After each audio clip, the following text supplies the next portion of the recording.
is up, sexy people? It is Dave, it is Duncan, it is John Yo. from Metal Epidemic. What is up? We are back for another album review. And for this review, Duncan, John, and I have been checking out the new album from Savannah swamp metal crew, Black Tusk. The band's new album, The Way Forward, will be released on April 26th via Season of Mist Records. So, Black Tusk go way back. Guitarist Andrew Fiddler and drummer James May both grew up down in the swamps of Savannah, Georgia, where they've been banging heads together for the past 19 years. While often mentioned in the same weed-infused breath as Baroness and Kylesa, Black Tusk are a different beast. These swamp monsters have never strayed far from their roots in metal, sludge and punk, though their previous album found them fighting just to stay afloat after bassist Jonathan Athens' passing. The Way Forward is just that. The big theme of this record is putting your life back together. That's Black Tusk's guitarist vocalist Andrew Fiddler talking about the band's new album, The Way Forward. When everything seems like it's against you, put your head down and push through. Take those bad things that are happening and use them to help create. The album charges straight on behind their new lineup, which includes former collaborator Chris Scary Adams on guitars and Derek Lynch on bass. Together they clear a path into the future by relying more on what Black Tusk does best. In true Black Tusk fashion, the new lineup has expanded their triple vocal approach to a quadruple. Everyone is doing vocals, Fiddler says. That's always been a thing in Black Tusk. Derek said he'd never done heavy vocals before, so I was like, well, here's the mic, here's some words, yell at it and see if you like it. I was blown away the first time he did it. It sounded good as fuck. The album title... A wee bit Glasgow in him, I think. A wee bit. The album title is kind of a double play, Fiddler says. It's the first record with the new lineup, and this is the direction we're taking the band in. We've been doing Black Tusk for 19 years now, and we still love it. That's why we called it The Way Forward. The album was recorded at Hidden Audio, produced, engineered, and mixed by Chris Scary Adams, and then mastered by Brad fucking Boatwright. We love you, Brad. Although, I just want to say, before we get too far into the weeds here, the idea of the band now just be called Black Tusk as a way that, you make a noise when someone's done something wrong. It's late, Duncan, alright? We've been talking for fucking 4 hours The Black already. Tusk is like when you've done something that offends your parents so much, they go, Black Tusk. Yeah. Love it. Okay, thank you for the jokes.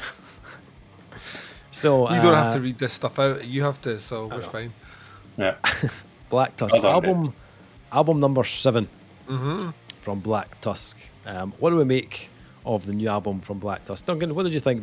Were you like into this band before? Is this new for you, or yeah? No, Black Tusk have been not just on my radar, but been with me for years now. Cool.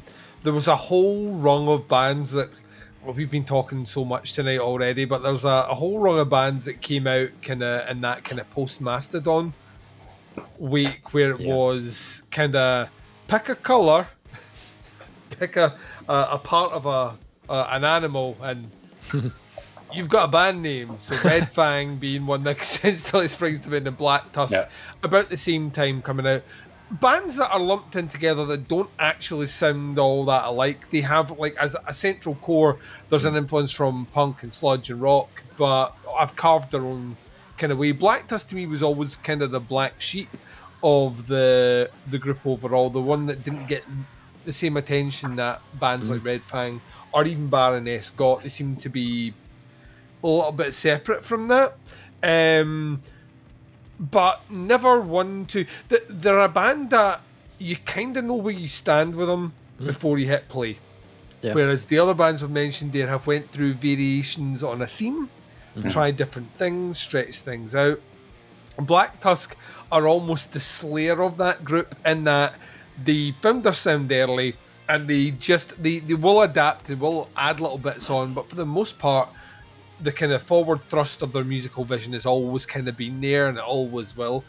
And there's a reliability. Like, before I even hit play on The Way Forward, I kind of knew what I was going to get, and I was kind of excited to hear it. Like, to me, like the only thing that could maybe let it down was the fact that there had been lineup changes, and how that would impact, because I know we all take pot shots at bass players in general, but it is an integral part of that musical unit, especially long form throughout a career. It can make a difference to a sound.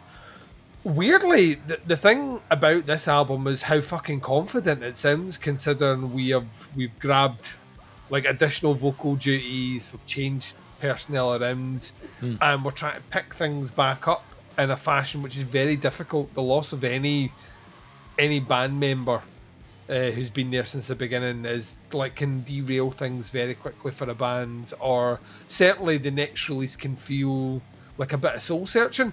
I kind of feel like this one's just hit the nail on the head straight away. Black Tusk don't do anything hugely different from what they are known for doing, but the quality comes out in the way they construct an album together. This album flies. I mean, like, absolutely flies. Granted, it's under 37 minutes. It's 11 tracks, most of them single length. Couple of bits where they try a bit more an kind of instrumental approach to things overall, but for the most part, this is kind of straight down the middle Black Tusk. I love the addition of the vocal tones on this one. I think it's something that I didn't realise was missing from their sound, but now with that being ingrained in what they're doing, I actually think I will struggle when I go back into your old Black Tusk albums, because I like it's not even gang vocals they're doing, it's just different textures. The same way in a prior conversation that people have to check out our podcast for, we were talking about the additional tri-vocals in Mastodon and how that opened up their sound. There's a bit of that here as well, and that those different tones give the tracks themselves more character. But take nothing away from this one, it's still very much a Black Tusk album. It's got that vicious punkiness about it, that kind of spunky punky attitude that just really hits you really hard. I love those kind of sludge-tinned riffs. They're really, really good at them, and apparently they have a never-ending supply of them, because every album is chocker from start to finish. And there's moments where I feel like the band are trying to push themselves without changing their sound. A great example of that is the 5th track on this one. It's the longest one overall, and it's Breath of Life. And that one has a lot more character. There's solos. We're stretching things out. It's a track that feels like if they wanted to have a couple of these on the album, they probably could with ease. But the fact that they didn't go down that road is actually good quality control from their points. There are tracks that lead into each other in a really cool way, so there's like themes that carry over between songs. The production is awesome on this, man. It just like it has a level of grain and kind of ickiness about it, but it's clear as a fucking bell all the way through it.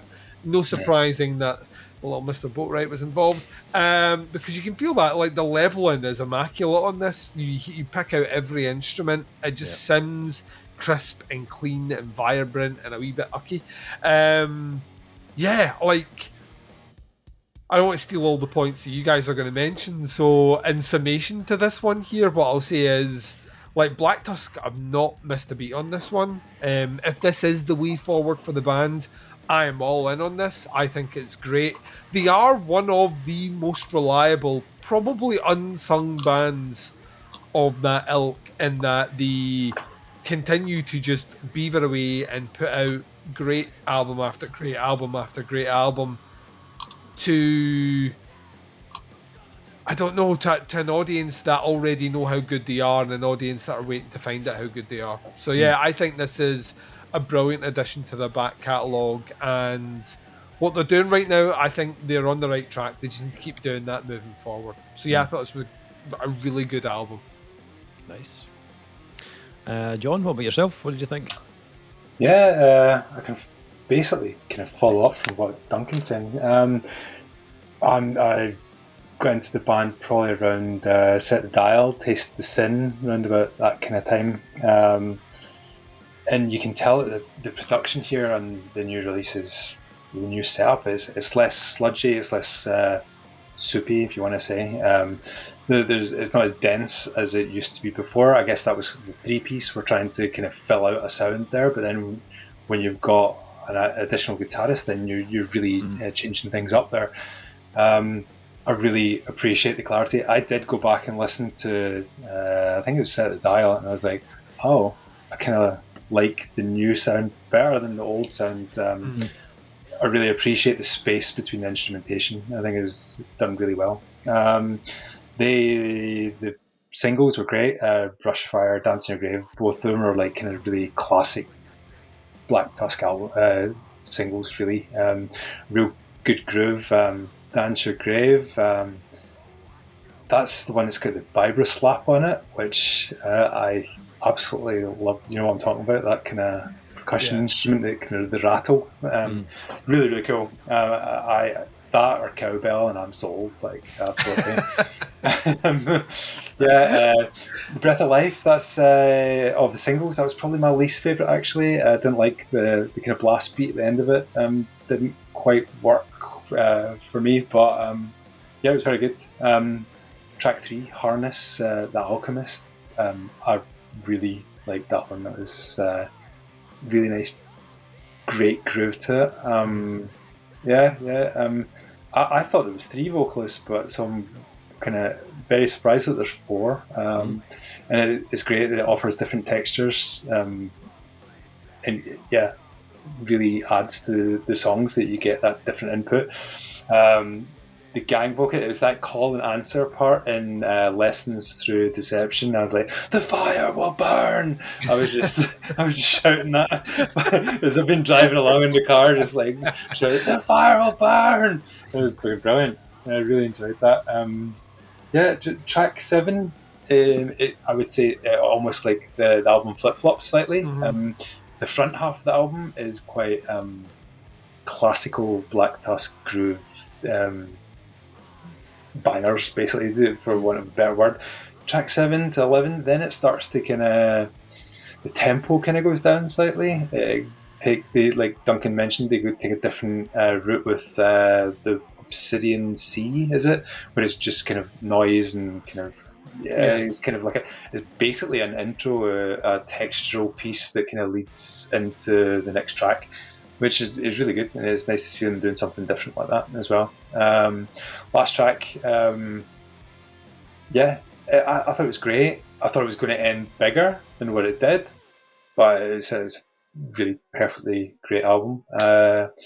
Really enjoyed it. I kind of feel like it's a US version of Kylesa with the a little bit, with the blackened bits of Kylesa taken out and Sludge added in. And there's a lot more thrash elements to this album than what there was, I would say, in previous albums. I kind of got more of a thrash feel. And I miss John Blaisley's work on the album art. That's all brilliant. But yeah, very good. Very good. What about you, Dave? What about you? Yeah, I hadn't listened to this band in such a long time. Like, it wasn't until like I started to listen to this, I was like, what? When was the last album? Was like 2018, TCBT, and I went back to that one and I listened to it just to kind of remind myself of the sound on that album, and I was like, all right, yeah, I dug this album. I thought it was really cool. Like, maybe not their like most memorable album overall, but I had a lot of fun with that release. And then when I listened to the new album, I kind of agree what you guys were saying. I preferred the kind of direction of taking on this one. My first kind of listen of this album kind of like relit my fire for the band. I was kind of excited again to listen to Black Tusk, and it's still got that like sludgy, punky kind of snarl about it, that almost kind of live energy. But there's a few things here I think that Black Tusk have definitely been working on since that previous release. I think the addition of the new guitarist is kind of opened doors for the band. Chris Adams, now added to the kind of guitar part of the album. I think there is more nuance, more detail in there, especially in the kind of lead work. You've got guitar harmonies in there now as well, which was obviously difficult to do before with one guitar, but you can hear that, and I think it gives certain tracks more distinction on the release. I think Harness, The Alchemist, is a great example of that, where the guitars are keeping things really busy on both sides, on the rhythm parts and the lead parts, and the little harmonies on the kind of tails of the riffs are really cool as well. I think when you add that into the equation with now 4 vocalists as well, you're going to get much more variance on the album in terms of vocal texture and ranges, and I love that. No longer do you have the kind of same kind of vocal tones throughout the tracks. You've got like the kind of low, kind of gutsier growls mixed with a kind of higher pitched, almost like kind of Cancer Bats type kind of hardcore vocal. And then you've got a kind of slightly kind of less gruff tone that adds a little bit of a hook to some of the tracks as well. So from those kind of 2 additions alone, I think you've got a much more varied, much more textured release. But they weren't totally done there either. You've also got moments where they're utilising more kind of synths on this album as well, background elements to kind of add a bit more mood to the tracks. I love the effect they had running through the background of Lessons Through Deception. I think it added a bit more of a kind of darker feel to the track. Same with the intro on Breathe to Life. I think it just gave you a little bit of kind of respite before they launch into another kind of ripper of a track. And it's a great idea to use as an outro to the track as well, kind of tied the whole thing up. And then you've got the kind of beginning of Ocean of Obsidian. I think it was a really cool move to have that, and it kind of sets up the kind of double punch of the ending of the album, which I really liked. I thought the closing track was an absolute belter. The kind of synth build up with the acoustic guitar into that kind of punkier groove was really cool. So when you bring all that stuff together with what Black Tusk usually do, for me, I felt this was a much more interesting release. I felt it was a more memorable album overall.